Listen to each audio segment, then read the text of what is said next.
ہوگا بار بار. زندگی میں جو بہار ہے ایک دن سب کچھ ختم ہو جائے گا. یہ بہار ویرانیوں سے بدل جائے گی. یہ زندگی میں یہاں بار بار آنا نہیں ہوتا. قرآن میں اللہ نے کافروں کے نعرے کو، ان سے اللہ کی گزارش کو اور ان کے افسوس کو قرآن نے پیش کیا ہے. یا لیتنا نرد، کاش ہم کو لوٹا دیا جائے.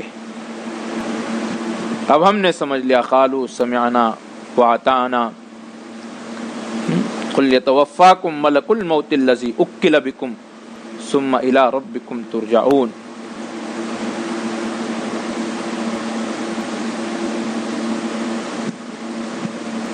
اور اللہ کہتے ہیں تو دیکھے گا اس دن وہ کہیں گے اے اللہ ہم نے دیکھ لیا، ہم نے سن لیا. فرجعنا نعمل صالحا انا موقنون، ہم کو آپ واپس لوٹا دیجئے تاکہ ہم نیک اعمال کر کے آئے.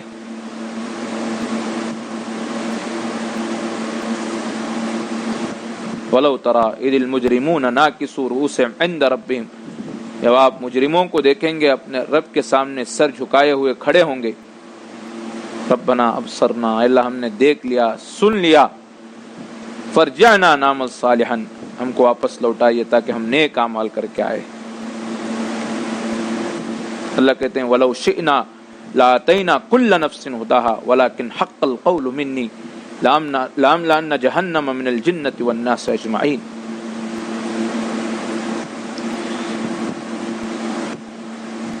تو زندگی بہت بڑی قیمتی ہے. اس کا ایک دن گزر جاتا ہے تو پھر زندگی میں دوبارہ لوٹ کے نہیں آتا. ایک ایک لمحہ قیمتی ہے.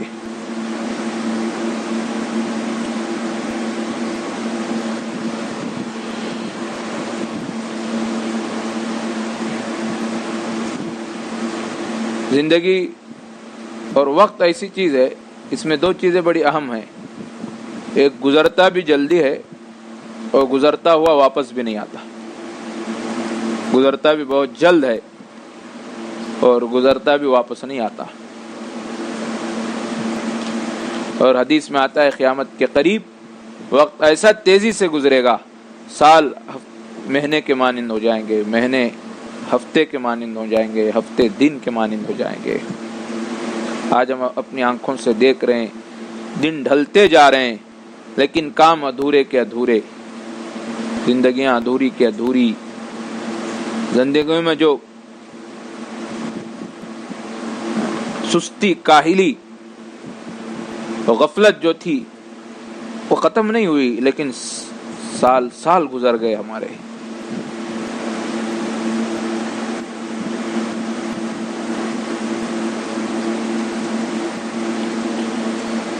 اس لیے اور زندگی میں بھی ہر دن قیمتی ہے، ہر لمحہ قیمتی ہے. حضور پاک صلی اللہ علیہ وسلم نے فرمایا 5 چیزوں سے پہلے غنیمت سمجھو. جوانی کو بڑھاپے سے پہلے غنیمت سمجھو، اور صحت کو بیماری سے پہلے غنیمت سمجھو، اور مالداری کو فقر سے پہلے غنیمت سمجھو. فارغ وقتوں کو مشغولی سے پہلے، وقت کی فراغت کو مشغولی سے پہلے غنیمت سمجھو، اور موت کو سے پہلے زندگی کو غنیمت سمجھو. یہ جوانی بہت بڑی نعمت ہے. جوان تو یہ سوچ میں رہتے ہیں، یہ فکر میں رہتے ہیں، صبح اٹھتے ہیں تو کل کس کے ساتھ ٹائم پاس کرے. رات ہوتی ہے تو سب بستر کی طرف جاتے ہیں، لیکن جوانوں کو بستر یاد نہیں آتے.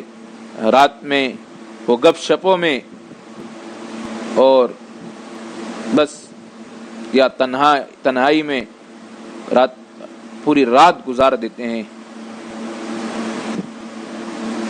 جب تک سحر قریب نہیں ہوتی لوگ گھروں کو نہیں آتے. جب سحر کا وقت آتا ہے تو لوگ گھروں کو آتے ہیں. نوجوان اکثر سمجھتے ہیں کہ جوانی بس جو کچھ کرنا ہے اب کر لینا ہے. شیطان کا دھوکہ ہے. ہم سمجھتے ہیں کہ مزے کے دن تو جوانی کے ہیں، جوانی میں جو کر لینا ہے کر لینا چاہیے. بہت سارے تو ایسے لوگ ہیں ماں باپ اپنے بڑے اپنے بچوں کو کہتے ہیں کہ تم جوانی میں تم کیا یہ اللہ اللہ کہتے بڑھ گئے کہ بس یہی کام ہے تم کو, دوسرا اور کچھ نہیں.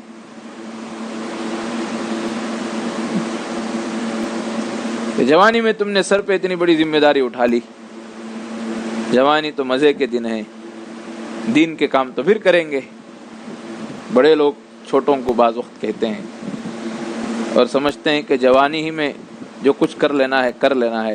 بھائی واقعی جوانی میں جو کچھ کر لینا ہے کر لینا ہے, ورنہ جوانی جانے کے بعد جب جوانی ڈھلتی ہے تو پھر انسان کو معلوم ہوتا ہے کہ ہم نے کتنا نقصان کر لیا. یاد رکھیے جوانی میں جو عبادت کی لذتیں آتی ہیں وہ بڑھاپی میں وہ لذتیں نہیں آتی. جوانی میں جو مسلوں پہ انسان کو مزے آتے ہیں وہ بڑھاپے میں نہیں آتے. جوانی میں جو جسم کی چستی ہوتی ہے وہ بڑھاپے میں نہیں آتی. جوانی میں جو مجاہدے انسان کر سکتا ہے وہ بڑھاپے میں سوچ نہیں سکتا. ویسے تو زندگی کا ہر لمحہ دیکھنے میں سب ایک ہے. بڑھاپے کا وقت بھی زندگی ہے اور نوجوان کی زندگی بھی زندگی ہے. لیکن یاد رکھو سونا چاندی وہ مٹی لوہا اور مٹی, ایک مٹی سونا 5 کلو کا ہے اور چاندی 5 کلو کی ہے اور لوہا 5 کلو کا ہے اور مٹی 5 کلو کی ہے. دیکھنے میں تو وزن سب کا ایک ہے, لیکن بتاؤ دیکھنے میں حقیقت میں ایک ہے؟ ہرگز نہیں ہے. بلکہ سونے کی تو قیمت آسمانوں کو چھوتی ہے, اس کی قیمت بہت بڑی ہے. سونا اگر کوئی راستے میں 5 کلو ڈال دے تو پھر قبیلوں میں لڑائی ہو جائے گی. کوئی پسند نہیں کرے گا کہ مجھ سے پہلے کوئی لے لے. وہی مٹی کے منوں کے حساب سے مٹی ڈالی جائے, کوئی ہے کہ اس کے لیے لڑے؟ اس لیے کہ معلوم ہے مٹی مٹی ہے اور سونا سونا ہے. جوانی جوانی ہے, بڑھاپا بڑھاپا ہے.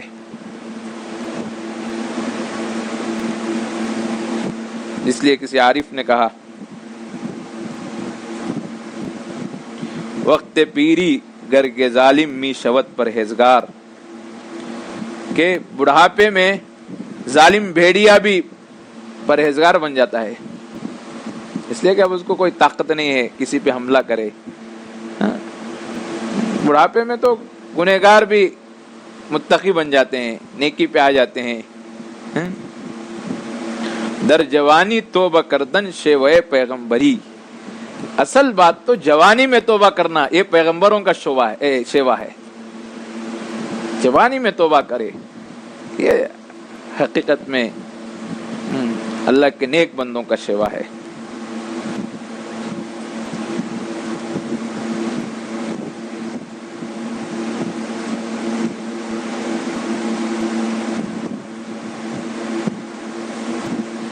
یہ گھڑی محشر کی ہے تو عرصہ محشر میں ہے, پیش کر غافل اگر عمل کوئی دفتر میں ہے. کل جب آنکھ بند ہو جائے گی, حشر کا میدان ہوگا, اس وقت جب نامہ اعمال کھولے جائیں گے سب ڈرتے ہوئے اپنے نامہ اعمال کو دیکھیں گے اور لوگ کہیں گے یہ کیسا دفتر ہے, لا یغادر صغیرۃ ولا کبیرۃ الا احصاها. نہ اس میں کوئی چھوٹا گناہ نہ کوئی بڑا گناہ, بلکہ ہر قسم کے گناہ اس میں لکھ دیے گئے. لا احصاها ووجدوا ما عملوا حاضرا, اللہ کے پاس جو کچھ کیے تھے وہ سب پائیں گے کھلا کھلا. جب دفتر اللہ کے سامنے کھلے گا تو اس وقت بندے کو سمجھ میں آئے گا کہ زندگی کتنی بڑی قیمت ہے.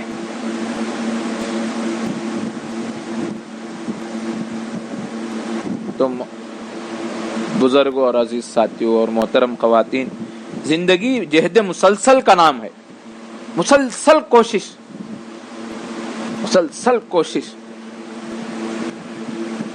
والذین جاہدوا فینا لنہدینہم سبلنا.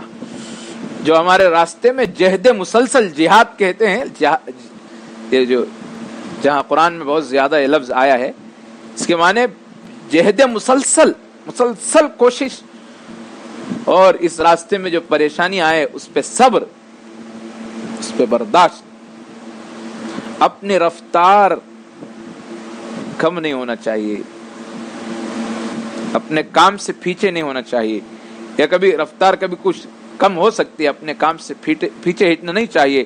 اللہ کو پانے والا بندہ، جنت کو حاصل کرنے والا بندہ، صحیح معنوں میں اللہ پہ یقین رکھنے والا بندہ اور بندی اپنی کوشش میں پیچھے ہٹنا نہیں چاہیے، اس کو کہتے، اور چاہے جیسے بھی حالات آئے، صحت ہو، بیماری ہو، خوشی کے حالات ہو، غم کے حالات ہو، ہاتھوں میں خوب مال ہو یا بعض وقت ہاتھ بندھے ہوئے ہو، اپنی بات چل رہی ہے، لوگ واہ واہ کر رہے ہیں یا لوگ پریشان کر رہے ہیں، جیسی اپنی صورتحال ہو، لیکن ایمان والے کو چاہیے کہ مسلسل کوشش، اس کے سامنے آخرت کی زندگی آنکھوں میں رہنا چاہیے۔ زندگی جہد مسلسل کا نام ہے۔ لوگ سمجھتے ہیں ٹائم پاس کر لے، بھائی زندگی گزرنا یہ اصل چیز نہیں ہے، زندگی جیسے بھی گزارو گزر جائے گی۔ زندگی ہو رہی ہے مثل برف کے کم، رفتہ رفتہ چھپ کے، زندگی برف کے مانند پگھل رہی ہے، جیسے برف پگھلتا ہے، آپ اسے فریج سے نکال دو، مشنری سے نکال دو، وہ رفتہ رفتہ چھپ کے دیکھتے دیکھتے پگھل جائے گا، پھر تھوڑی دیر بعد کیا ہوگا؟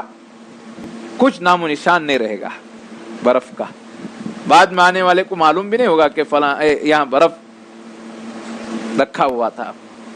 ایسے ہی زندگی ہو رہی ہے، ختم ہو جائے گی، بعد میں معلوم بھی نہیں ہوگا فلاں عبداللہ تھا، فلاں بندہ تھا، فلاں تھا، فلاں تھا، فلاں عبد الستار تھا، فلاں عبد القادر تھا، بعد میں آنے والوں کو بتانا پڑے گا فلاں تھے۔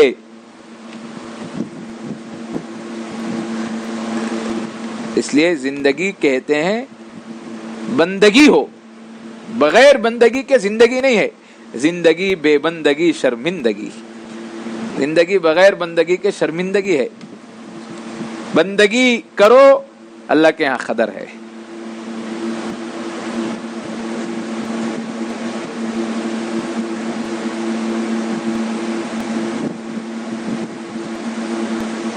دن وہی دن ہے، شب وہی شب ہے، جو تیری یاد میں گزر جائے، وہی زندگی اصل۔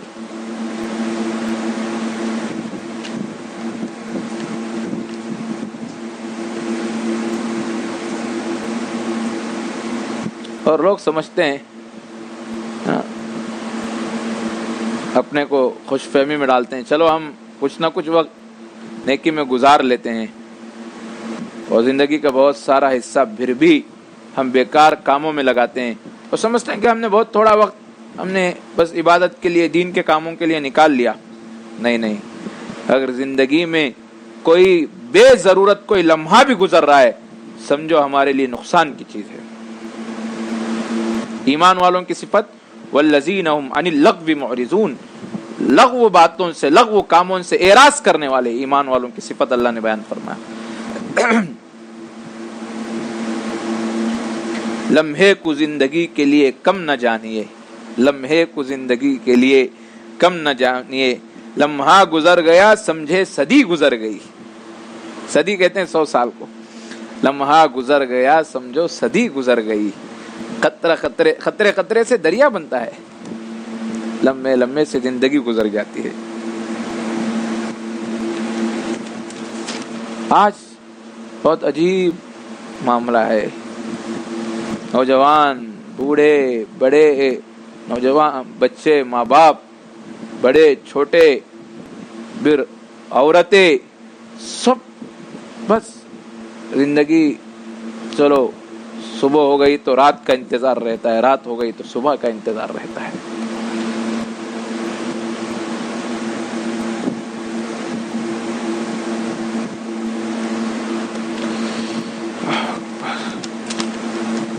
ہمارے لیے بہت ہی بڑی نعمت ہے۔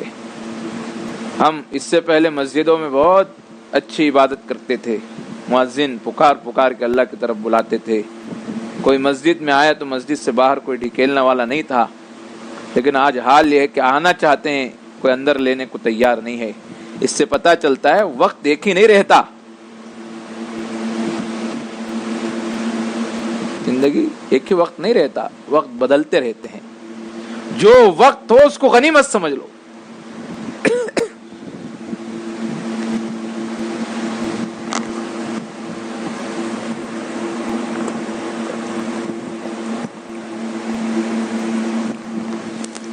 ایمان والے کوئی اپنا وقت بیکار نہیں گزارتے, کوئی وقت. اس لیے فقہاء نے لکھا ہے جو کھیل جس میں نہ تو جسمانی فائدہ ہو, نہ اس میں روحانی فائدہ ہو, نہ دنیاوی فائدہ ہو, نہ دینی فائدہ ہو, ایسے کھیل صحیح نہیں ہے. ایسے کھیل صحیح نہیں ہے. اور جو کھیل فرائض سے روکتے ہو ایسے کھیل تو حرام ہے.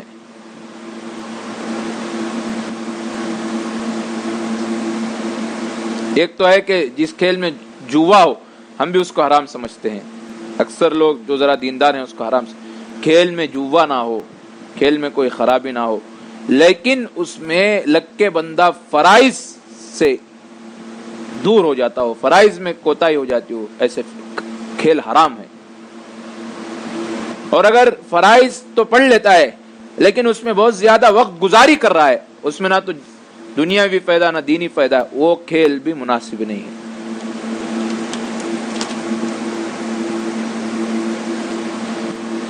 ہم عورتیں, بہت ساری عورتیں چھوٹے کام کو لمبا وقت لگا دیتی ہے, کام کو ایسا کرتی ہے کہ پورا وقت اس میں گزر جاتا ہے. عورتوں کا آج حال یہ ہے وقت گزرتا جاتا ہے, ان کے کام کم نہیں ہوتے گھر کے.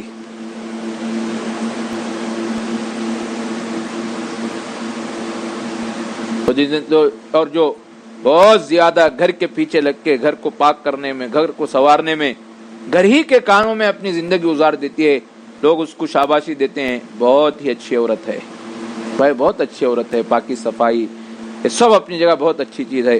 لیکن کیا زندگی میں سب یہی کچھ ہے اور کوئی اور دوسری چیز نہیں ہے؟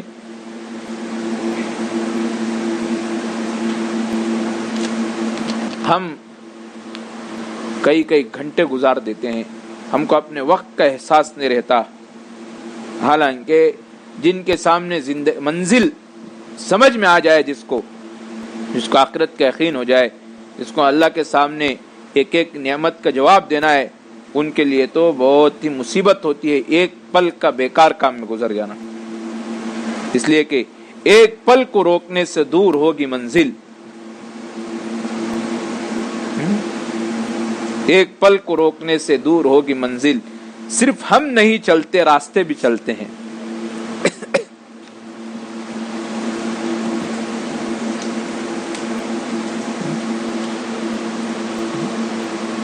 بندہ بس گزر نہیں رہا ہے.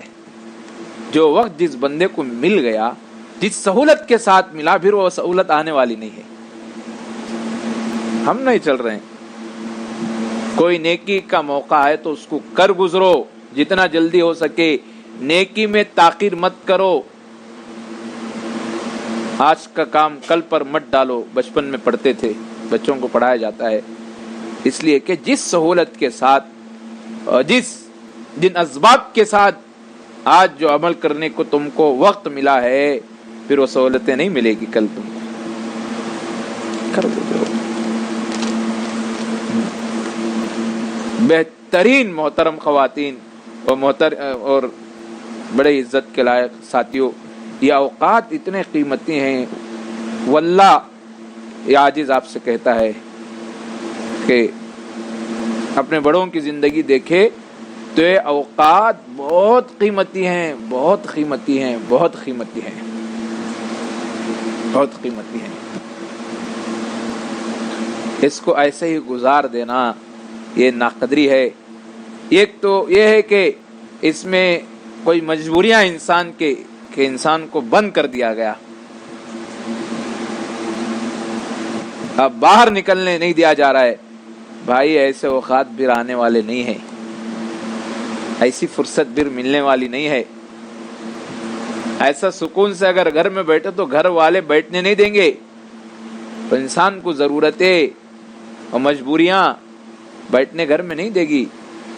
کتنے بندے ایسے ہیں جو اللہ کو پانا چاہتے ہیں، عبادتیں کرنا نہیں چاہتے ہیں، لیکن صبح نکلتے ہیں تو شام تک کام کرتے کرتے تھک جاتے ہیں، اور شام میں رات میں آتے ہیں تو وہ عبادت کرنا چاہتے ہیں، لیکن ان کو عبادت کرنے نہیں ہوتا، آنگ لگ جاتی ہے، مجبور ہیں.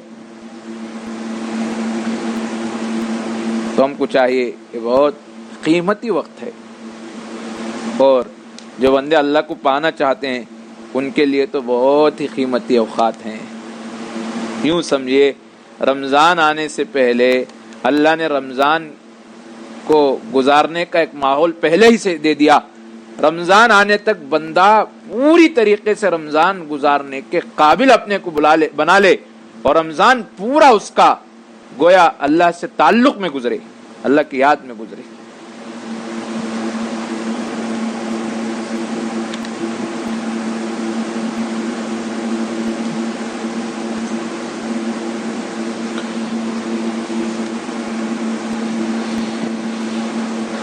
تو یہ اپنی پریشانیاں، اپنی مصیبتیں، فقر و فاقے اور بہت سارے جو بھی پریشانیاں وہ اپنی جگہ ہیں، لیکن اگر ہم اپنے منزل کے اعتبار سے اگر دیکھیں تو مسلمانوں کے لیے یہ اوقات بڑی قیمتی ہیں.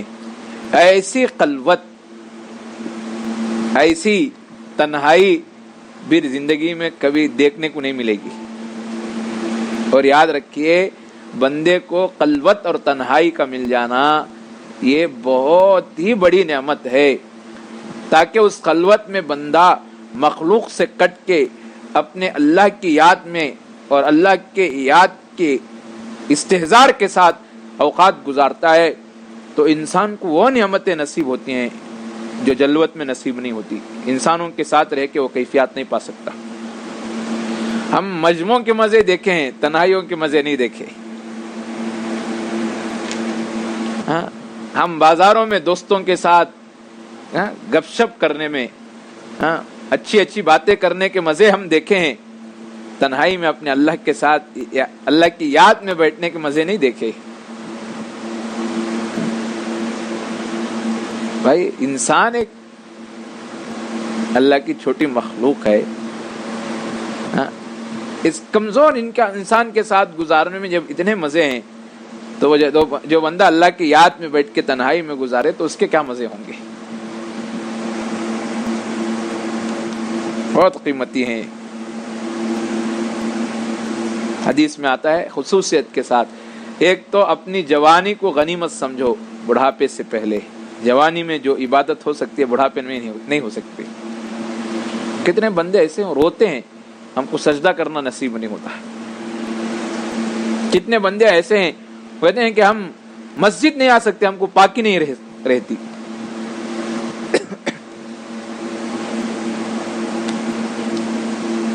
دوسری چیز فرصت کو غنیمت جانو. یہ فرصت کے اوقات ہیں پوری دنیا کے انسانوں کے لیے، خصوصیت کے ساتھ ہمارے اس ملک کے لوگوں کے لیے اور مسلمانوں کے لیے فرصت کے اوقات بڑی غنیمت ہیں. حضرت اشرف علی تھانوی علیہ الرحمہ لکھتے ہیں فرصت عمر نعمت مغتنم ہے. عمر میں فرصت مل جانا یہ بڑی نعمت ہے اللہ کی، ضائع کوئی لمحہ نہ ہونے چاہیے. فرصت عمر نعمت مغتنم ہے، ضائع کوئی لمحہ نہ ہونا چاہیے. ایک لمحے کو ضائع ہونے مت دیجیے. اس لیے کہ آپ جانا چاہتے ہیں کوئی گھر کے باہر نہیں جا سکتے. ضروریات زندگی خریدنے تک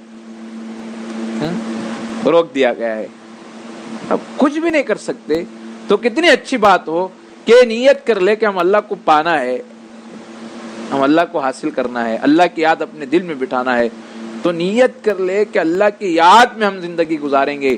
اور خصوصیت کے جو سالکین ہیں، جن کا بیعت سے تعلق ہے، جن کو ذکر کی عادت ہے یا ذکر کرنے کے ارادے سے توبہ طائب ہو کے وہ بیعت ہوئے ہیں، ان کے لیے تو بڑا ہی قیمتی وقت ہے. ارادہ کر لے کہ ایک، اس لیے کہ لوگوں انسان کے ساتھ جسم ہونے کی وجہ سے انسان مجموع میں رہتا ہے تو خیالات میں بس انسان ہی انسان رہتے ہیں، دنیا کے خیالات رہتے ہیں. اب یہاں گھر میں بند ہونے کی وجہ سے لوگوں سے دوری ہو گئی، لوگوں سے ملنا جلنا ختم. اب اگر ایسے اوقات کو اللہ کی یاد میں گزار کے، اور جو وقت اللہ کی یاد میں بیٹھے گا اس کو ایسی حضوری نصیب ہوگی جو عام دنوں میں نصیب نہیں ہوگی. اللہ کی یاد میں اتنی مضبوطی آئے گی جو عام دنوں میں اتنی مضبوطی نہیں آئے گی. عام دنوں میں آپ جنگلوں میں جا کے اتنا سناٹا نہیں پا سکتے جتنا کہ آپ شہروں میں ہے. جنگلوں میں جا کے آپ اتنا سناٹا نہیں پا سکتے. شہروں میں گلیوں میں اتنا سناٹا ہے. یہ سناٹا، یہ ماحول کی سنجیدگی، ایک خاموشی، ابھی اس میں خلفت بہت بڑی نعمت ہے. اس لیے خصوصیت کے ساتھ اللہ نے رات میں نماز پڑھنے کا حکم دیا ہے. وَتَبَتَّلْ إِلَيْهِ تَبْتِيلًا، اللہ سے جڑ جا، سب سے کٹ، اللہ سے جڑ، اور پھر اللہ کے لیے سب سے جڑ. تبتل ہے، بہت بڑی نعمت ہے. اللہ نبی پاک صلی اللہ علیہ وسلم کو حکم دے رہے ہیں اللہ سے جڑ جاؤ، پھر اللہ سے لیے سب سے جڑو. یہ تبتل کے لیے بڑا بہترین وقت ہے. سب سے کٹ گیا بندہ غیر اختیاری طور پہ، سب سے کٹ گیا، اور اس وقت باہر نکلنا بھی گویا ایک جرم ہے، نقصان کی چیز ہے. اپنے کو نقصان پہنچانا، دوسروں کو نقصان پہنچانا ہے. تو کتنا اچھا ہوگا کہ ہم اس وقت کو اللہ کی یاد میں گزارے.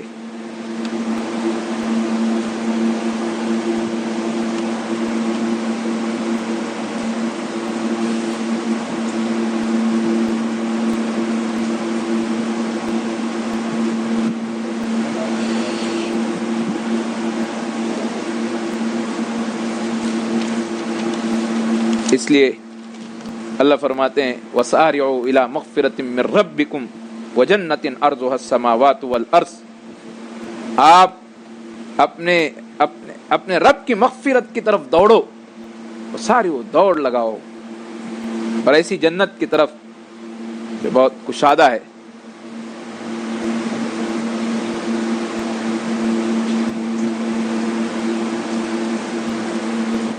قیمتی سمجھو ان اوقات کو، جتنا ہو سکے زندگی میں خوب عمل کر لو، پھر یہ موقع ہاتھ نہیں آئے گا. کوئی چھوٹی عبادت کو بڑی مت سمجھو. حدیث میں آتا ہے 2 رکعت نفل کی کوئی پڑھ لیا، حضور پاک صلی اللہ علیہ وسلم نے صحابہ سے فرمایا صحابہ جو تم 2 رکعت کبھی جلدی میں پڑھ لیتے ہو اس کو چھوٹی مت سمجھو. دنیا اور دنیا میں جو کچھ ہے اس سے بڑی نعمت ہے. اور حضور نے فرمایا یہ قبر والوں کے پاس یہ 2 رکعت کی نعمت دنیا اور دنیا میں جو کچھ ہے اس سے زیادہ بڑی ہے، لیکن قبر والوں کے پاس موقع نہیں ہے. حضرت عبداللہ ابن عمر گزر رہے تھے، ایک قبر آئی، وہ قبر کے پاس جا کے 2 رکعت پڑھ لی. لوگوں نے پوچھا حضرت لوگ کہتے ہیں ان کے ساتھ جو ساتھی تھے وہ کہتے ہیں ہم تو سمجھ رہے تھے کہ کوئی نیک آدمی ہوگا، اس کی فضیلت کے بنا پر ان کے مقبرے کے پاس 2 رکعت نماز پڑھ لی گئی.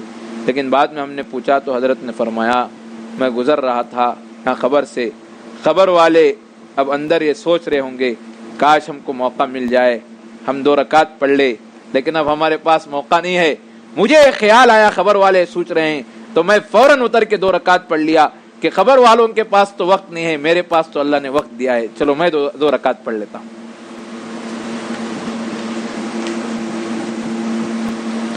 بھائی اللہ کے لیے اپنے اوقات کو غنیمت سمجھو. بہت وقت کے وقت کو ضائع کرنے کی چیزیں پیدا ہو گئی. ایک چیز کے لوگ بیٹھ کے باتیں کر رہے ہیں، بہت زیادہ باتیں ہو رہی ہے بے فائدہ، یہ بھی بہت خطرناک چیز ہے. دوسری یہ چیز ہے کہ یہ غلط چیزوں کے ذریعے سے سوشل میڈیا میں لگ کے خواہ مخواہ کی خبریں پڑھ کے خواہ مخواہ کی باتوں کی طرف لگ کے ہم اپنا وقت ضائع کر رہے ہیں. اس لیے ہم کو چاہیے کہ ہم تنہائی میں وقت گزارے، خلوت میں وقت گزارے۔ یاد رکھیے خلوت میں بہت فائدے ہیں۔ ایک فائدہ یہ ہے کہ اللہ کا استحضار نصیب ہوتا ہے، اللہ پہ یقین آتا ہے۔ جتنی خلوت ہوتی ہے اللہ پہ اتنا یقین مضبوط ہوتا ہے، اتنا یقین اللہ پہ مضبوط ہوتا ہے۔ اللہ کے ساتھ خلوت میں وقت گزارنا، تنہائیوں میں گزارنا، یہ یقین کے درخت کو پانی دینے کے مانند ہے۔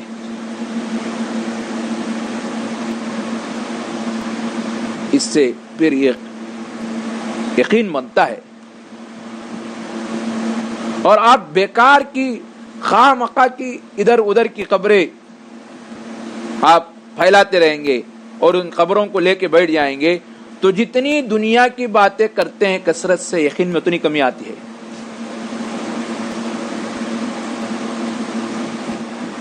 ہمارے سب سے بڑی پونجی اللہ پہ یقین، اللہ پہ ایمان ہے۔ وہ یقین مضبوط ہونا ہو تو ہم کو چاہیے کہ تنہائیوں میں وقت گزارے۔ علماء نے اس کی مثال دی ہے کہ حضرت مریم علیہ السلام، مشائخ نے، مریم علیہ السلام بیت المقدس میں تھی، حضرت ان کے جو خالو تھے وقت کے پیغمبر تھے، تو ان کے حصے میں، حضرت زکریا علیہ السلام کے حصے میں حضرت مریم آئی، تو حضرت مریم نے ان کو ایک ممبر پہ لے جا کے رکھ دیا۔ اب ممبر کے معنی ہم یہ نہیں سمجھنا چاہیے کہ ہمارے یہاں جو ممبر ہوتا ہے وہ ممبر ہے۔ ممبر کے معنی ایک بالخانہ تھا، اس پہ رکھ دیا۔ اب ایک مرتبہ آئے حضرت مریم کے پاس، تو وہاں کچھ بے موسم پھل پائے، تو فوراً حضرت زکریا نے پوچھا، قالت یا مریم انا لکی ھذا، اے مریم یہ تجھے کہاں سے بے موسم پھل آئے؟ قالت ہوا من عند اللہ، فوراً کہنے لگی بغیر سوچ کے کہ یہ اللہ کے پاس سے ہیں۔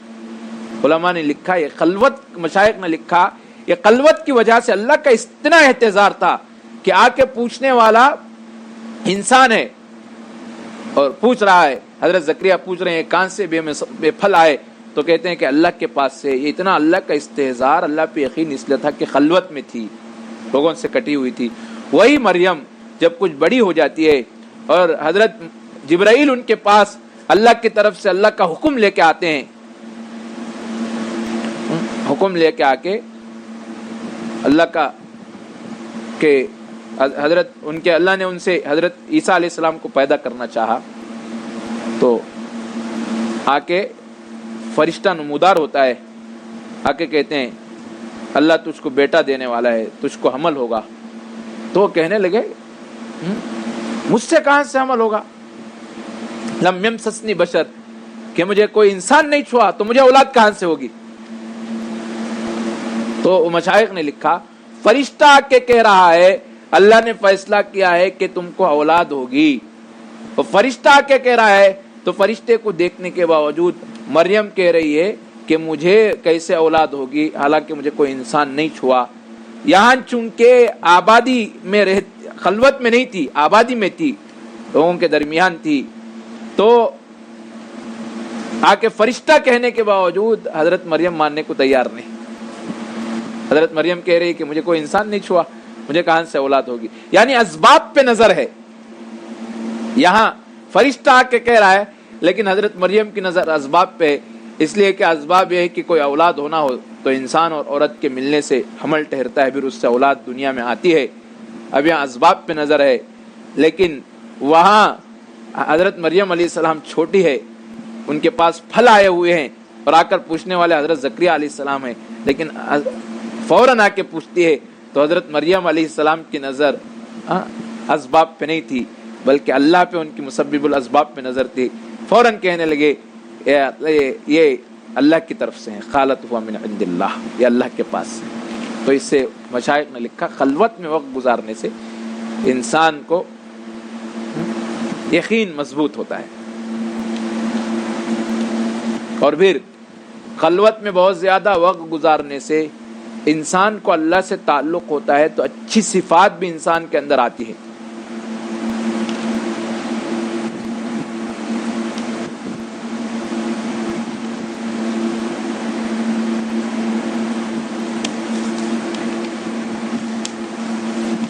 اس لیے ایک تو یہ ہے کہ وقت بڑا قیمتی ہے، اور یہ جو ایام چل رہے ہیں محترم حضرات، یہ اب جو ایام ہے اس میں بھی ہم کو بہت خلوت کا موقع مل رہا ہے، اور آنے والا رمضان بھی ایک خصوصیت کے ساتھ اس میں بہت زیادہ روحانی غذا دینے کے اللہ نے ایسی ایک ماحول ہی ایسا بنا دیا کہ اس میں پوری طریقے سے روح کو غذا ملتی ہے، اور جسم کے جائز خواہشات سے بھی روکا جاتا ہے تاکہ روح کو قوت ملے، انسان کا تعلق اللہ سے زیادہ ہو، دل منور ہو۔ اس لیے اللہ رمضان دیتے ہیں، تو رمضان بھی قریب ہے اور ہم گھروں میں بند ہیں، تو یہ بہت ہی بڑا موقع ہے، اس کو ہم قیمتی سے قیمتی بنائے۔ اس لیے خلوت کے فائدے کیا ہیں؟ علماء نے لکھا ہے وَمِن فضائل الخلوۃ باللہ وثمارها نیل صاحبها لمحبت اللہ۔ خلوت کے فائدے اور اس کے ثمرات یہ ہیں کہ جو بندہ زیادہ خلوت میں وقت گزارتا ہے اس کو اللہ کی محبت آ جاتی ہے، اللہ اس سے محبت کرتے ہیں۔ رسول اللہ صلی اللہ علیہ وسلم نے فرمایا ان اللہ یحب العبد الخفی، اللہ چھپے ہوئے بندے سے محبت کرتے ہیں۔ بندہ جو تنہائیوں میں وقت زیادہ گزارتا ہے، ایسے بندے سے اللہ محبت کرتے ہیں۔ مسلم نے اس کو روایت کیا ہے۔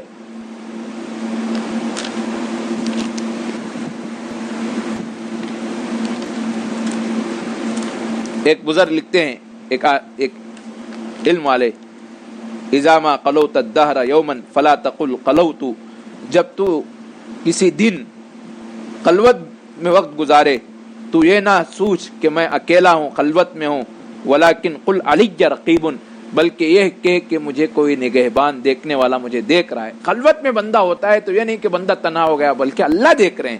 اس استحضار کے ساتھ اپنا وقت گزارے، اور ہمارے سلوک کے ساتھیوں کے لیے تو یہ مستقل کام ہے، خوف قلبی، اللہ دیکھ رہے ہیں، اللہ دیکھ رہے ہیں، اللہ دیکھ رہے ہیں، اللہ دیکھ رہے ہیں، ہمیشہ اس کا دھیان رکھے، اس سے اللہ کی یاد مضبوط ہوتی ہے۔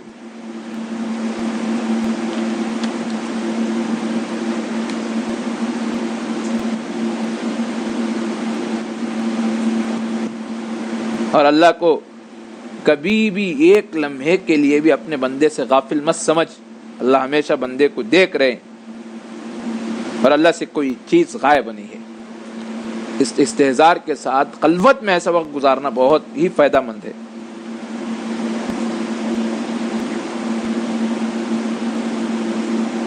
اور پھر جس کو خلوت نصیب ہو جائے تو اس کو چاہیے کہ بندہ خلوت میں زیادہ سے زیادہ عبادت میں زندگی گزارے۔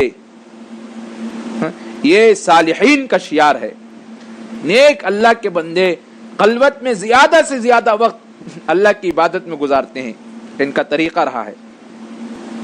اس لیے حضور پاک صلی اللہ علیہ وسلم نے فرمایا، یقول رسول صلی اللہ علیہ وسلم علیکم بالصلاۃ فی بیوتکم، تم پر ضروری ہے تمہارے گھروں میں نماز پڑھنا، اس لیے کہ بہترین نماز جو گھر میں پڑھی جائے وہ بہترین ہے، الا صلاۃ المکتوبہ، مگر فرض نماز مسجد میں پڑھنا افضل ہے۔ اس کے علاوہ نفلوں کو تم گھروں میں پڑھو، نفل گھر میں پڑھنا بہت بہتر چیز ہے۔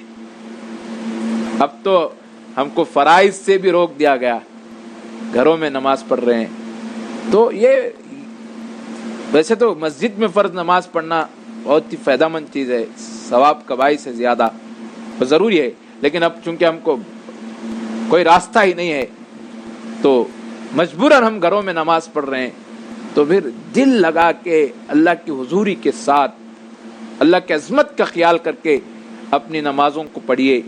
اور جو علماء نے جو باتیں لکھی ہے، نماز میں خشوع آنے کے لیے جن چیزوں سے پڑھنے میں خشوع آتا ہے، ان چیزوں کو پڑھ کے اللہ کی عظمت کا خیال رکھ کے نماز پڑھے، پھر نماز بہت زندگی میں تبدیلی کا ذریعہ ہے۔ خشوع والی نماز زندگی میں بہت تبدیلی کا ذریعہ ہے۔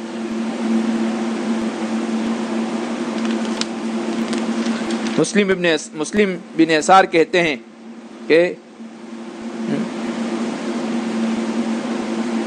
کہ خلوت والوں کے تو پھر کیا ہی مزے ہیں، جو اپنے خلوت میں رہ کے وہ اللہ سے مناجات کرتے ہیں تو کیا مزے اٹھاتے ہیں۔ وہ خلوت میں اللہ سے مناجات کرنے کے بہت مزے ہیں، وہ کہہ رہے ہیں۔ اور پھر فرمایا آگے، من اراد تعجیل النعم، جو کوئی اللہ کے نعمتوں کو بہت جلد حاصل کرنا چاہے تو فلیکثر من مناجات القلوہ، تو وہ خلوت میں مناجات کی زیادتی کر دے. جتنا زیادہ خلوت میں اللہ سے لو لگائے گا، مناجات کرے گا، اللہ سے باتیں کرے گا، اللہ کی طرف اس کا رجوع ہوگا، تو اللہ کی نعمتیں بہت جلد اس کی طرف متوجہ ہوتی ہے. خلوت کے اتنے فائدے ہیں.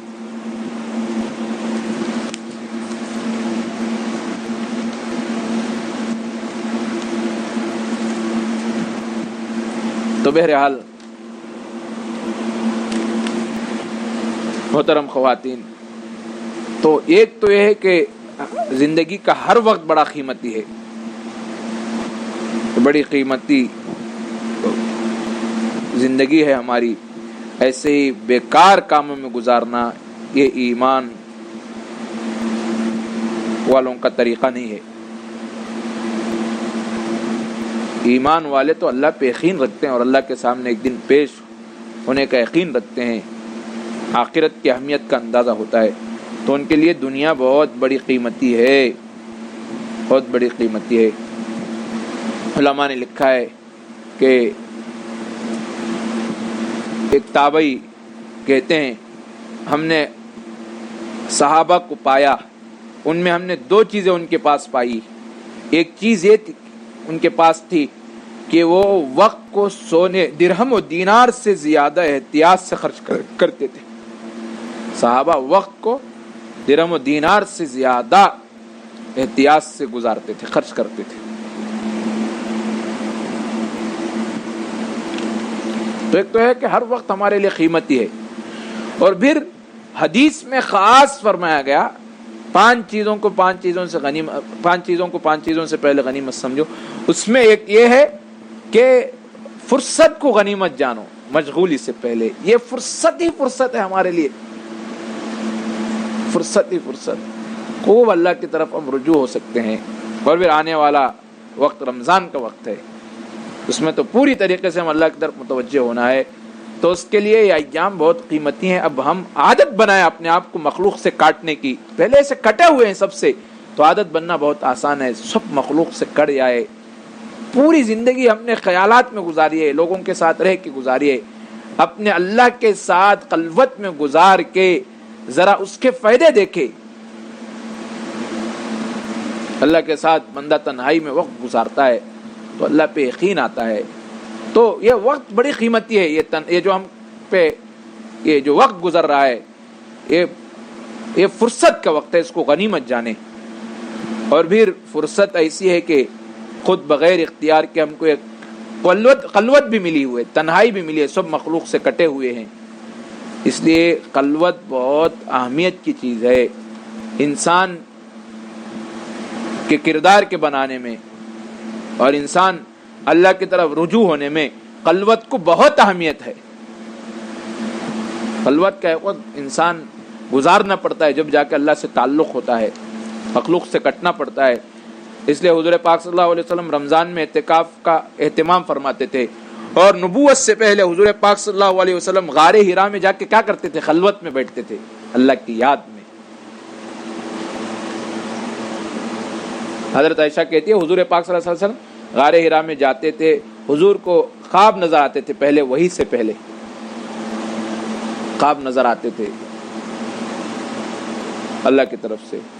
پھر حضور جا کے راتوں کو اللہ کی مناجات میں، اللہ کی یاد میں بیٹھتے تھے غار حرا میں. پھر اس کے بعد وحی آنا شروع ہوئی. تو انسان کو ایک وقت اللہ کی یاد میں، تنہائی میں، خلوت میں گزارنا چاہیے.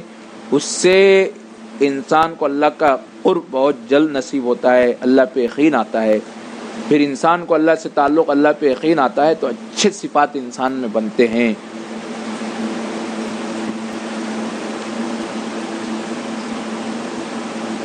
اب وقت کو قیمتی کیسے بنائے؟ علماء نے لکھا ہے کہ اس کی 3 صورتیں ہیں.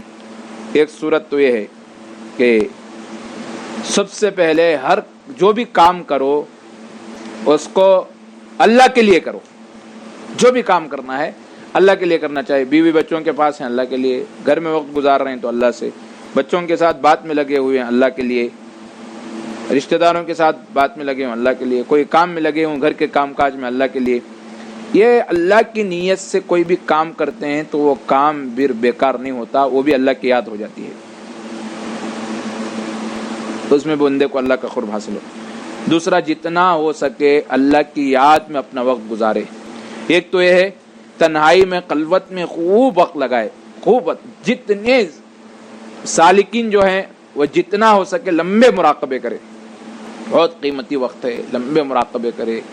اور کوئی دوسرے سلاسل سے تعلق رکھتے ہیں تو ان کا جو ذکر ہے وہ اس کے وہ اذکار کا معمول رکھے, زیادہ زیادہ وقت انسان سب سے ہٹ کٹ کے اللہ کی یاد میں وقت گزارے. اور دوسرا, تنہائی کے بعد اگر گھر میں ہیں بیوی بچوں کے ساتھ ہیں, اس کو بھی وقوف قلبی کے ساتھ دل اللہ کی یاد میں اس کے ساتھ گزارے, وقوف قلبی کی مشق ڈالے. وقوف قلبی کی مشق ڈالنا اس وقت میں بہت آسان ہے.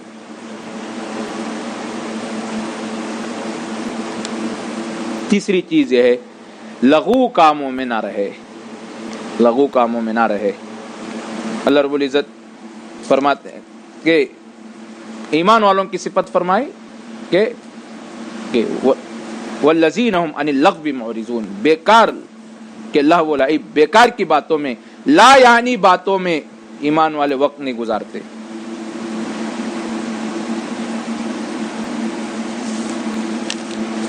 اور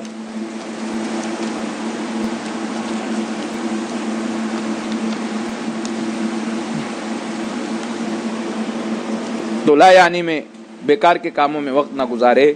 یہ وقت لا یعنی ٹائم پاس کا نہیں ہے بلکہ بڑا قیمتی وقت ہے, اس کو قیمتی سے قیمتی بنائے. پھر دیکھیے اس وقت کا ہماری زندگی میں ایک بہت ہی بڑا فائدہ ہوگا, ہماری زندگی بدلنے کا اور ہمارے دل بدلنے کا یہ ذریعہ ہوگا. ہمارے مشائخ بہت ہی وقت کی قدردانی کرتے تھے, جب جا کے دنیا اور آخرت میں وہ بہت ایک دنیاوی زندگی بہت اچھی گزار کے گئے. ہمارے مشائخ, ہمارے بڑے تو وقت ایسا گزارتے تھے, کھانے کے لیے وقت نکالتے تو ان کو افسوس ہوتا تھا کہ ہم نے اتنا وقت کھانے میں نکال دیا. امام راضی کہتے ہیں ان کو افسوس ہوتا تھا کہ میں کھانے کے لیے بیٹھتا ہوں تو مجھے افسوس ہوتا ہے کہ وقت بیکار جا رہا ہے.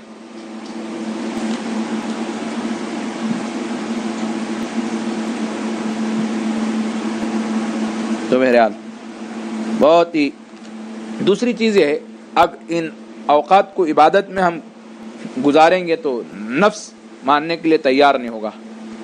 نفس پہ بوجھ ڈالیے, اپنے آپ کو منائیے کہ بھئی ہم جب خالی ہی ہیں, وقت ہے, تو نفس پہ بوجھ ڈال کے ہم کام کریں گے. جب صبح 9 سے لے کے شام 6-7 تک ہم کام کرتے تھے, نفس کی بات نہیں مانتے تھے, اب اللہ کے لیے ہم عبادت میں وقت گزار رہے ہیں تو نفس ہم کو پیچھے کرنا چاہتا ہے, ہم نفس کی بات نہیں مانیں گے. یہ ہمیں سمجھتے ہیں کہ نفس کا تقاضا ہوتا ہے کہ نہیں اب سو جائیں گے, اب دوسرے کام میں لگ جائیں گے, بیزاری آ رہی ہے, نماز پڑھنے کو دل نہیں چاہ رہا ہے, قرآن پڑھنے کو دل نہیں چاہ رہا ہے, عبادت کے لیے وقت نہیں چاہ رہا ہے. سمجھتے ہیں طبیعت کا تقاضا ہے, چلو کچھ ہم ریسٹ لینا چاہیے. بھائی طبیعت کا تقاضا نہیں ہوتا ہے, نفس کا دھوکہ ہوتا ہے. نفس پہ بوجھ ڈالنا چاہیے. نہیں, ہم اب جب اتنے گھنٹے ہم معمول وقت میں کام کرتے تھے تو اب بھی ہم عبادت کر سکتے ہیں. جب دنیا والوں کے لیے اتنا وقت دیتے تھے تو اللہ کے پاس تو وقت گزارنا ہے بہت اہمیت کی چیز ہے اور کام آنے والی چیز ہے. اس لیے ہم نفس سے بوجھ ڈال کے پھر لگ جائیے, نفس کی سستی بھی ختم ہو جائے گی. پھر عمل شروع کرنے تک مشکل لگتا ہے, جب شروع ہو جاتا ہے تو پھر عمل بھی آسان ہو جاتا ہے. دعا کرے اللہ ہم سب کو صحیح معنوں میں وقت کی قدردانی کی توفیق نصیب فرمائے, ان ایام کو ایسے گزارنے کی توفیق نصیب فرمائے ایک زندگی میں تبدیلی آ جائے اور اللہ کا استحضار آ جائے, اللہ کی محبت آ جائے, اللہ کا قرب ملے اور ہمارے صفات میں تبدیلی آ جائے اور آنے والے رمضان کے لیے معاون اور مددگار یہ ہمارے اوقات ثابت ہو اور ہمارا رمضان تک اللہ ہم کو پہنچائے اور رمضان کو صحیح معنوں میں گزارنے کی توفیق نصیب فرمائے.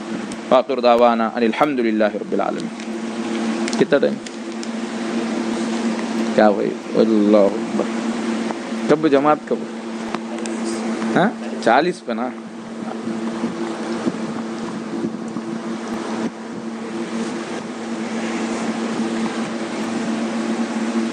تو اب تھوڑی دیر مراقبہ کر لے، سر کو جھکا لیجئے اور سب سے ہٹ کر جائے، سر کو جھکا کے اللہ کی طرف متوجہ ہو جائیے اور سوچے کہ میرے دل میں اللہ کی رحمت آ رہی ہے، میرے دل میں سما رہی ہے، میرے دل سے گناہوں کی ظلمت دور ہو رہی ہے، دل کہہ رہا ہے اللہ اللہ اللہ۔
الہ الا اللہ اللہ اکبر. دعا فرما لیں. الحمدللہ رب العالمین. اللہم صلی علی سیدنا شفیعنا حبیبنا مولانا محمد وبارک وسلم. اللہم انک عفو کریم تحب العفو فاعف عنا یا کریم. اللہم انا نسألک الہدی والتقی والعفاف والغنی. اللہم انا نسألک الجنة الفردوس ونعوذ بک من النار. اللہم اہدنا واہد بنا واہد الناس جميعا واجعلنا سببا لمن اهتدى یا ارحم الراحمین. اللہم مغفرتک اوسع من ذنوبنا ورحمتک ارجو عندنا من اعمالنا. اللہم مغفرتک اوسع من ذنوبنا ورحمتک ارجو عندنا من اعمالنا. اللہم مغفرتک اوسع من ذنوبنا ورحمتک ارجو عندنا من اعمالنا یا ارحم الراحمین. پیارے اللہ پیارے اللہ پیارے اللہ پیارے اللہ. گنہگار بندے، خطا کار بندے، ریاکار بندے، سیاہکار بندے آپ کے سامنے ہاتھ اٹھائے ہیں اور زندگی میں گناہ ہوئے ہیں، غفلت ہوئی ہے. پیارے اللہ ہم سب کے گناہوں کو معاف فرمائیے، ہم سب کے خطاؤں کو درگزر فرمائیے. اللہ بڑے معاف کرنے والے، بندوں سے پیار فرمانے والے، بندوں سے محبت کرنے والے. اللہ ہم کمزور بندے ہم کے سامنے ہاتھ اٹھائے ہیں. اللہ آپ بہتر جانتے ہیں زندگی میں بہت گناہ ہوئے ہیں اور بہت غفلت ہوئی ہے، لیکن اے اللہ آپ کے کرم کے محتاج ہیں، آپ کے رحم کے محتاج ہیں. ہمارے پاس اعمال تو کچھ ہے نہیں ہے. اے اللہ آپ کے سامنے ہاتھ اٹھائے ہیں بڑی امیدوں سے. اللہ ہم کمزور بندوں پہ رحم فرمائیے، زندگی کے ہر قسم کے گناہ معاف فرما دیجیے. اللہ اللہ اللہ زندگی میں جو بھی غفلت اور گناہ ہو گئے معاف کر دیجیے. اللہ بقیہ زندگی ہر قسم کے گناہ سے بچا لیجیے، تقویٰ دے دیجیے، ورع دے دیجیے. اللہ آپ کی ایک نظر کی بات ہے، میری زندگی کا سوال ہے. آپ نظر فرما دے تو پھر ہماری زندگیاں بدل جائے گی، ہمارے اوقات بدل جائیں گے. اللہ ہماری مشغولیت بدل جائے گی. اللہ ہم کمزور بندوں پہ رحم فرمائیے. آپ کے بننا چاہتے ہیں، ایک قدم ڈالتے ہیں 10 قدم پیچھے ہو جاتے ہیں. شیطان اور نفس ہمیشہ اللہ ہم کو دھوکہ دے دیتا ہے. اللہ لیکن جس پہ آپ کا فضل ہو جاتا ہے پھر اسے کوئی مشکل نظر نہیں آتی، پھر اسے کوئی راستے سے ہٹا نہیں سکتا. شیطان کا زور کچھ کام نہیں کر سکتا، نفس کچھ بگاڑ نہیں سکتا ہے. اللہ جسے آپ دور کرو تو پھر اسے کون آپ سے قریب کر سکتا ہے. یقیناً گنہگار ہیں، خطا کار ہیں، ریاکار ہیں، سیاہکار ہیں، لیکن اللہ آج دعا کرتے ہیں، آپ سے مانگتے ہیں، آپ اپنا اللہ آپ کا بننا چاہتے ہیں، اپنا بنا لیجیے، اپنا بنا لیجیے، اپنا بنا لیجیے، اپنا بنا لیجیے. کبھی اپنے سے دور ہونے نہ دیجیے. اللہ ذکر و مراقبے کی خوب کثرت سے توفیق نصیب فرمائیے. اللہ جو بندے کر رہے ہیں ان کو قبول فرما لیجیے، جو بندے کر رہے ہیں ان کو قبول فرما لیجیے، جو بندے کر رہے ہیں ان کو قبول فرما لیجیے. سب کے دلوں کی دنیا بدل دیجیے. اللہ سب کے صفات کو اچھے بنا دیجیے، سب کو آپ کی محبت، آپ کا قرب دے دیجیے. حضور کی سنتوں کی کامل اتباع کی توفیق دے دیجیے. زندگیوں میں تبدیلی دے دیجیے. جو نہیں کر پا رہے ہیں اللہ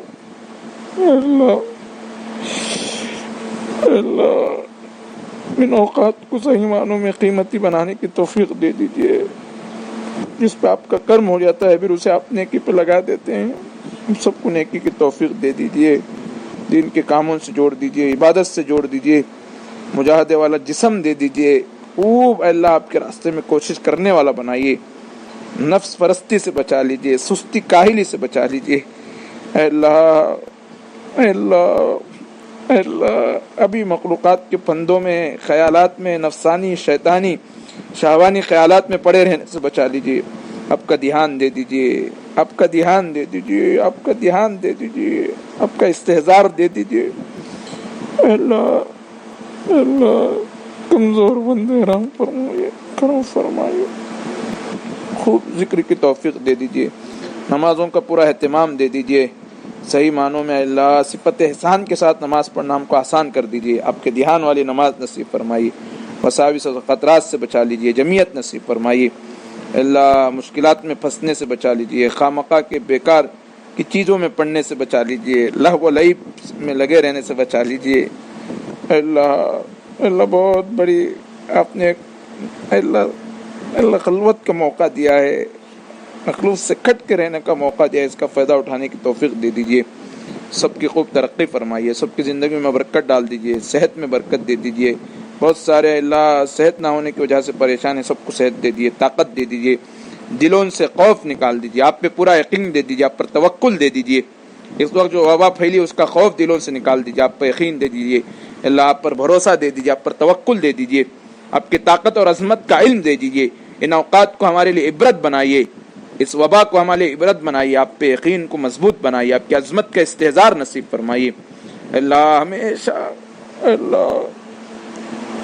ان اوقات کو پھر آپ سے مانگتے ہیں صحیح معنوں میں گزارنے کی توفیق دے دیجیے، بیکار کے کاموں میں لگنے سے بچا لیجیے، غلط چیزوں کے استعمال سے زیادہ بچا لیجیے اللہ جو سہولتیں آپ نے دی ہے اس کو صحیح وقت میں صحیح کاموں میں لگا کے اللہ بیکار کاموں سے بچا لیجیے اللہ، ہمارے بیوی بچوں کو دیندار بنائیے، تقوی والا، آپ کی محبت والا بنائیے، ہمارے گھر میں دین کا ماحول دے دیجیے اللہ، خوب حضور کی سنتوں کا رواج دے دیجیے، ہمارے گھروں میں رہنے کو، بیوی بچوں کے ساتھ رہنے کو اللہ محبت کا ذریعہ بنا دیجیے، آپس میں خلوص کا ذریعہ بنائیے، خوب اللہ مضبوط رشتوں کا ذریعہ بنائیے، ایک دوسرے کو سمجھ کے زندگی گزارنا آسان کر دیجیے اللہ، قرآن کی کثرت سے تلاوت کی توفیق نصیب فرمائیے، حافظ قرآن بنائیے، عالم قرآن بنائیے اللہ، عامل قرآن بنائیے، عاشق قرآن بنائیے، پھر اللہ قرآن سے خوب لو لگا کے سمجھ کے پڑھنے کی توفیق دے دیجیے اللہ، دین کی گہری سمجھ حاصل کرنے کی توفیق دے دیجیے، دین کی سمجھ نصیب فرمائیے، دین کی سمجھ ان اوقات میں ہمارے علم میں اضافہ فرما دیجیے اللہ علم کے لیے جستجو کرنے والا بنائیے، صحیح علم نصیب فرمائیے، علم نافع عطا فرمائیے، علم زار سے پوری حفاظت فرمائیے اللہ، ہمارے نفوس کا تزکیہ فرمائیے اللہ، آپس میں خوب محبت ڈال دیجیے، خدمت کا کام ہم سے لے لیجیے اللہ، ایک دوسرے کا خیال دے دیجیے، ایک دوسرے کے غم میں شریک ہونے والا بنائیے، دوسروں کی فکر دے دیجیے، ہمدردی کا جذبہ دے دیجیے، آپ کی مخلوق سے ہمدردی کا جذبہ دے دیجیے اللہ لاچار اور مجبوروں اور کمزوروں کے اللہ قبر گیری کی توفیق نصیب فرمائیے اللہ، ان ایام کو اپنی عاجزی اور بے بسی کو سمجھنے کے لیے ان ایام کو ہمارے لیے عبرت کا ذریعہ بنائیے، آپ کی طاقت کو سمجھنے کا ذریعہ بنائیے، آپ کی عظمت کو سمجھنے کا ذریعہ بنائیے اللہ، سارے عالم کے مسلمانوں کی حفاظت فرمائیے، جان مال آبرو کی عزت کی حفاظت فرمائیے، مسلمانوں کو ایک اور نیک بنائیے، ساری انسانیت پہ خیر کے فیصلے فرمائیے، خیر کے فیصلے فرمائیے، خیر کے فیصلے فرمائیے، ان اوقات کو ہدایت کا ذریعہ بنائیے اللہ، پھر سے مسجدوں کو ہمارے آباد کر دیجیے اللہ، رمضان آ رہا ہے اللہ، رمضان سے مسجدیں بھری ہوتی تھی، کیا شرابی، کیا کبابی، کیا گنہگار، کیا نیک، سب اللہ پاک و صاف ہو کے بڑی عقیدت سے آپ کے گھر آتے تھے اللہ، ہم کو پھر سے اللہ رمضان نصیب فرمائیے، رمضان کی عبادتیں نصیب فرمائیے، مسجدیں ہمارے لیے کھول دیجیے اللہ، ہم یقیناً بڑے گنہگار خطا کر رہے ہیں لیکن اللہ کمزور بندے ہیں، رحم فرمائیے، مسجدوں کو ہمارے لیے کھول دیجیے، ہم آزادی کے ساتھ اللہ، پوری دل جمعی کے ساتھ اللہ عبادتوں کو مسجدوں میں کر سکے ایسے فیصلے فرمائیے اللہ، رمضان سے خوب فائدہ اٹھانے کی توفیق نصیب فرمائیے، شعبان میں برکت دے دیجیے، رمضان تک پہنچائیے، رمضان کو دل بدلنے کا ذریعہ بنائیے، ہدایت کا ذریعہ بنائیے، آپ کی محبت میں اضافے کا ذریعہ بنائیے اللہ، اچھا اخلاق کا ذریعہ بنائیے، روزے رکھنا آسان فرمائیے، بیماروں کو شفاء کلی عاجلہ مستمرہ دائمہ نصیب فرمائیے، جتنے لوگ ہاتھ اٹھائے ہیں، جن کی جو جائز تمنا ہے، جائز مرادیں ہیں، سب کو پورے فرمائیے، سب کے حاجتوں کو پورے فرمائیے، سب کو صحت عاجلہ مستمرہ دائمہ نصیب فرمائیے، سب کے دلی تمناؤں کو قبول فرما لیجیے، کہنے سننے میں جو غلطیاں ہوں گے معاف فرمائیے، پیارے اللہ اخلاص نصیب فرمائیے، اخلاص نصیب فرمائیے اللہ، اس قبرستان میں جتنے لوگ ہیں سب کی مغفرت فرمائے، سب کے درجات کو بلند فرمائیے اللہ، سب کے قبروں کو نور سے منور فرمائیے، ہم حضور پاک صلی اللہ علیہ وسلم کی سنتوں کی کامل سمجھ اور اس پر اتباع کی توفیق نصیب فرمائیے اللہ، ماں باپ کی آنکھوں کی ٹھنڈک، دل کے سکون کا ذریعہ بنائیے، ہمارے اولاد کو ہمارے فرما بردار بنائیے، آنکھوں کی ٹھنڈک کا ذریعہ بنائیے، کسی کی دل آزاری سے بچا لیجیے، ہماری دعا کو محض اپنے لطف و کرم سے حضرت محمد رسول اللہ صلی اللہ علیہ وسلم کے صدقہ میں قبول فرمائیے، اللهم انا نسألك من خير ما سألك منه نبيك وحبيبك محمد صلی اللہ علیہ وسلم ونعوذ بك من شر ما استعاذك منه نبيك وحبيبك محمد صلی اللہ علیہ وسلم صلی اللہ تعالی علی خیر خلقہ محمد وآلہ وصحبہ اجمعین برحمتک یا ارحم الراحمین الحمد للہ رب العالمین.